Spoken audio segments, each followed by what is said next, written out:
Welcome to the Authority File. I'm Bill Mickey, your host and the editorial director at Choice. My guest for this series is Paula Krebs. She's the executive director of the Modern Language Association, which offers professional development resources and advocacy for the advancement of the study and teaching of language and literature. Among those resources are, of course, the MLA Handbook, recently published in a significantly expanded 9th edition, and the MLA's International Bibliography, a database of more than 2.8 million records of scholarly resources in the modern languages and literature, and which is celebrating its 100th anniversary. I'll be speaking with Paula about the handbook and the bibliography, what's new with both of them, and how they're uniquely adaptable as resources for information literacy. Speaking of InfoLit, the MLA also publishes the MLA Guide to Digital Literacy. We spoke with that book's author, Ellen Carrillo, back in January 2020. You can listen to that conversation in episodes 106 through 109. Later in this 4-part series, which is sponsored by the MLA, Paula and I dive into the state of humanities scholarship and figure out where the crisis really lies, in our culture or in the humanities. In this second episode, I asked Paula about how the handbook and the bibliography assist with information literacy more specifically, and we also get a behind-the-scenes peek at how the bibliography evolves over time.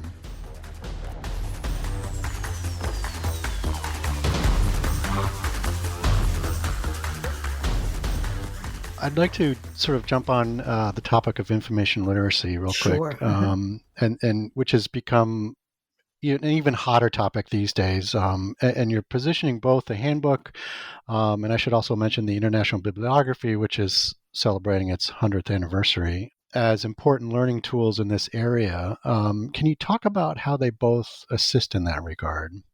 Sure. Let me start with the handbook, because I was already talking about it in a way. Right. Yep. The handbook helps us, as I said, not just to plug in a source into a citation generator, but to consider that source, to not just identify a publication format and then apply the formula for citing that format, but to evaluate that source, to use a kind of a comprehensive set of standard criteria to evaluate sources and then create bibliographic entries based on that evaluation. The source evaluation is really, really key to information literacy and essential to the MLA's documentation system. So we want students to look at the various containers in a bibliographic entry and think about, all right, where is this coming from? Who's published it? When is it published and in what format? And what difference does that make for the way I engage with it as a source? The idea of using the 9th edition of the MLA handbook as opposed to an unnamed website, that just will convert your bibliographic entry into APA or MLA or Chicago. The difference, as we see it, is that doesn't teach you anything. Yeah. We're aiming at getting students to understand the value of sources and how that value is determined and how sources are valuable placed in relation to each other and which ones are more valuable than others. Anyway, it's a teaching tool. Yep. And then the bibliography performs similarly, or yeah. The bibliography is even more important in evaluating sources, of course, because the directory of periodicals associated with the bibliography gives you all the information you need to know about each periodical that's cited in the text. So you learn what's its acceptance rate? Is it blind reviewed? What's its circulation? So you really get a sense of the origin of that particular source and where it stands in the scholarly literature across the board, and students will understand the difference between a source that they get from a local newspaper and something that appears in the MLA bibliography, and what they can learn about that source from the bibliography and its status in the field, I guess. So, and all of our entries in the bibliography, they pass through people with advanced degrees in our field who Yeah. index them and and abstract them and and pick keywords for them and really are part of the shaping of scholarship in language, literature, writing studies, cultural studies. I mean, that's a very authoritative Hmm. source, the bibliography. Okay. So let's sticking with information literacy for a minute, because obviously it's a sort of a central cultural issue of the moment. I feel like a lot of the fast talking about information literacy boils down to this argument for from authority or expertise, and so much of the culture, both sides of the political spectrum for different reasons, the rise of conspiracy mongers, the vast number of perspectives and volume of information available on the internet, all these things militate against respect for authority and expertise, and sometimes for good reason. So, how does the MLA as an organization make the case for the importance of authority? Or is there another argument to be made for the utility of information literacy that doesn't fall back on being authoritative? I understand your, kind of hesitance about the word authoritative, Yeah. and I guess for purposes of the handbook, I would focus on accuracy rather Mm, than authority as okay. a term. So in MLA style, as in the bibliography, we're helping writers with their own work and with pointing to the relevant work of others who are engaged in similar work. And writers want to produce responsible prose. Yep. They want to produce work that's well, that's true. Work that shows that the writer has done the right homework to be able to weigh in on an issue. Hmm. Um, that's not about becoming the authority or even maybe an authority. It's about being responsible and accurate in participating in a larger conversation. It's about acknowledging the work of others and not inventing things out of whole cloth. Hmm. And again, I think accuracy might be a really good word there. And the bibliography, I would use the word authoritative for because that thing is the point of it is to make sure that everybody has access to the salient information in language and literature research, Hmm. that's out there, that's checked and it's double checked and it's got editors upon editors and who are making sure that the information you get is accurate, and that when you're trying to find a way to intervene in a critical conversation about you know Jane Austen, that when you go to the MLA bibliography, you will find all the authoritative writing on that topic. It will have been indexed there. So I guess I would use authoritative there. Okay, great. Sticking with the bibliography, can you talk about how it shifts over time in terms of how it's organized? And I'm thinking particularly of categories and, for example, ensuring representation and inclusivity in the scholarship and within those categories. How do new facets fit into the existing structure over time?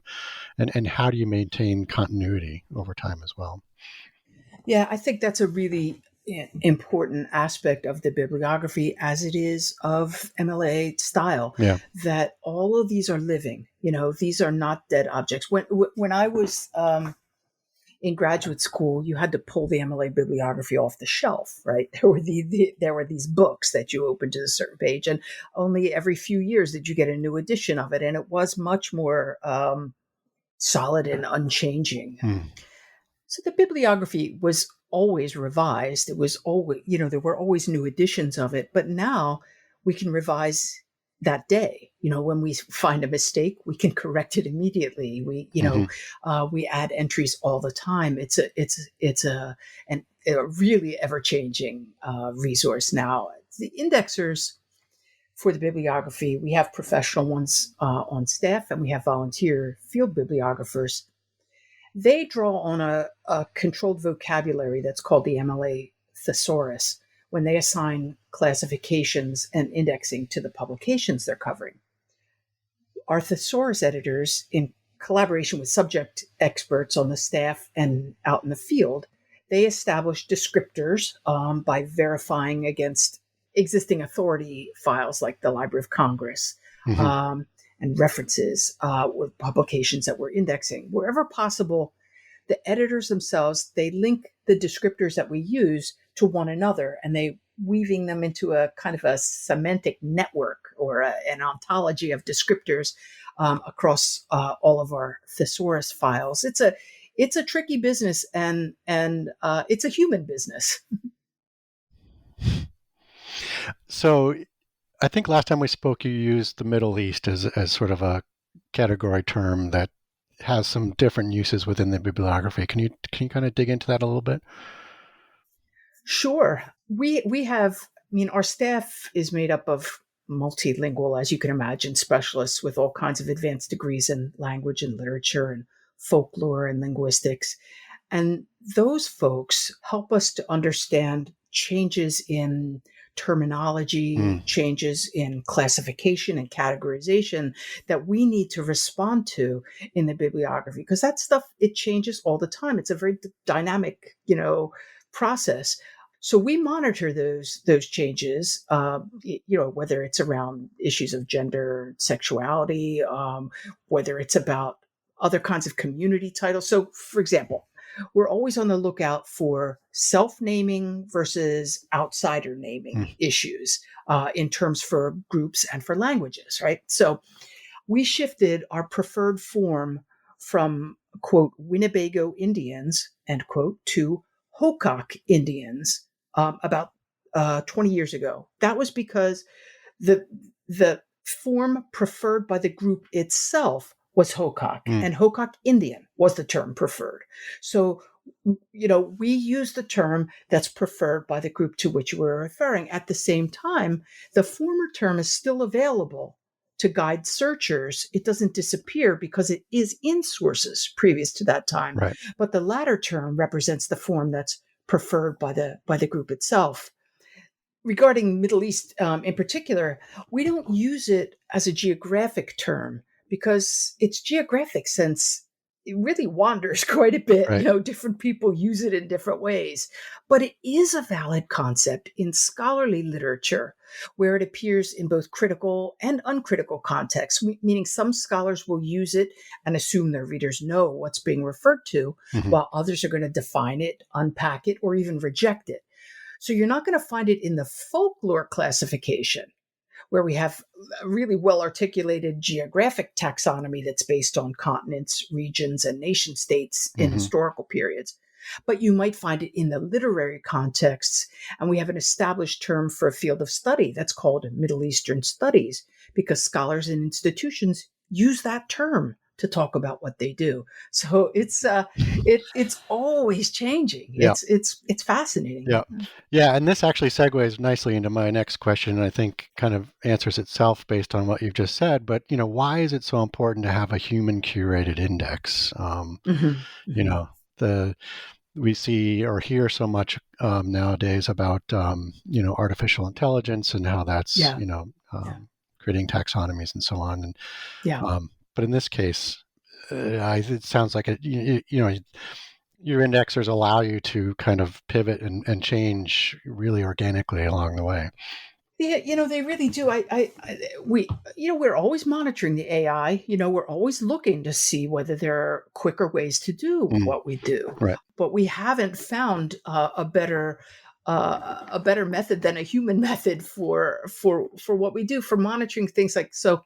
There's a term might have a very different meaning in the 2010s than it did in the 1970s. Hmm. Something like dynamic grammar. It's a very different term in those periods. Our curators, as I said, they're monitoring kind of changes in usage to kind of pinpoint when a form shifts, or when a meaning is discontinued. The human readers are the ones who are flagging that stuff. We're always working on a project that revises our terminology around issues of gender, sex, and sexuality, because the last big review was in the 90s, but things have changed a lot since then. And so we're undertaking a big review again, of course, for the way we use terms. Hmm.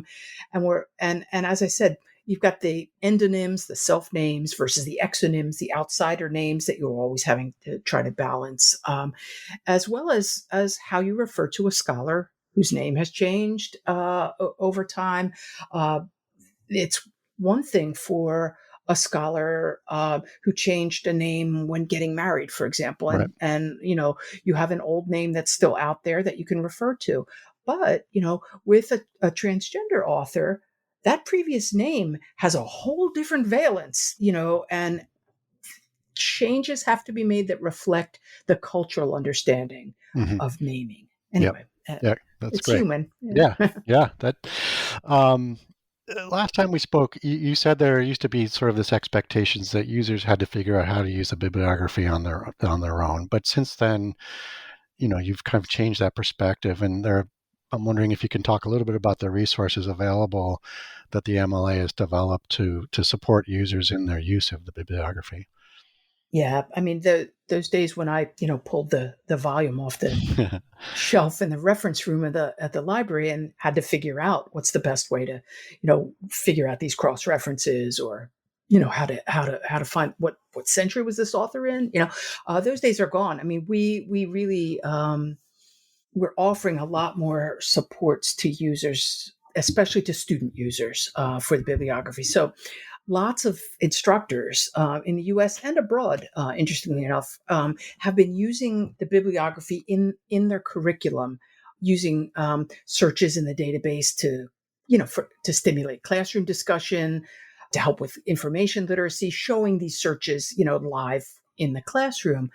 And these days of more virtual classrooms, online teaching, I mean, we didn't mean to be, but we were really ready for that with a lot of the tools that we provided. Yeah. Faculty members at the end of kind of mid-semester in the first semester of 2020 were looking for online tools that they could pop into their learning management systems that would help their students learn things that they would have learned by walking over to the library and working with a reference librarian. But these are tools, we've developed tools with librarians to help students understand how to use a database like this. So we've got, for example, we got a free self-paced and self-grading online course that's called Understanding the MLA International Bibliography. And the students sign up, they use their school email addresses, and when they finish the course, and it's a 90-minute course. It's got a lot of modules. It's a considerable investment of time and energy. They get these badges. They get little micro credentials, little badges that they then submit. They can submit them, or we can submit them to their faculty members to show that they've completed this course. And then once they've completed that course, they can access specialized modules that give them tips for conducting research in specific subject areas, so that a reference librarian doesn't have to do that process separately with students as they come in. Students can do it on their own and then ask questions. We've got that course, and we've got a webcast where instructors talk about how they use the bibliography in their teaching, Hmm. and that's for faculty members. Here's how you can use the bibliography in your teaching. Here's how you can use the resources. We got tutorial videos on different aspects of using the bibliography, the difference between a subject search and a keyword search, for example, or Right. how to use the thesaurus. I mean, this is stuff, it's not intuitive to student researchers. Yep. They need to be walked through it. Yep. And we take that very seriously. It's such an important tool, and we don't want faculty members to think of it only as the thing they use in their research. We want them to introduce their students to it, and as part of an information literacy campaign, we Mm. want them to help students understand how to use a specialized database, an authoritative database, to understand the value of curated sources. Yep. Great. You just heard from Paula Krebs. Paula is the Executive Director of the Modern Language Association. The MLA is the sponsor of this series. Join us next week when we continue our conversation and look at the opportunities and challenges for the humanities in the aftermath of the Trump presidency and as we emerge from the COVID-19 pandemic. No, this is exactly where the humanities is so important, and what we do is so important. And the frame you've put on this of information literacy is the key frame. It's understand, because what you saw in that insurrection, images that, crazy quilt images of, dubious historical relevancy, but Exactly. people were calling on historical reference that they think they're getting from the humanities in some ways, Mhm. that, and it's up to us to say, no, those white supremacist uses of Anglo-Saxonism or the classics, those are wrong. Yeah. That's not the way this works. If you like what you hear, rate us or give us a review on your podcast platform of choice. As always, sponsorship and advertising for the Authority File podcast are handled by Choice's advertising manager, Pam Marino, and all of our episodes are produced by Choice's senior digital media producer, Mark Dirks, and digital media assistant, Sabrina Kofer. That's all for this week. Thanks for joining us.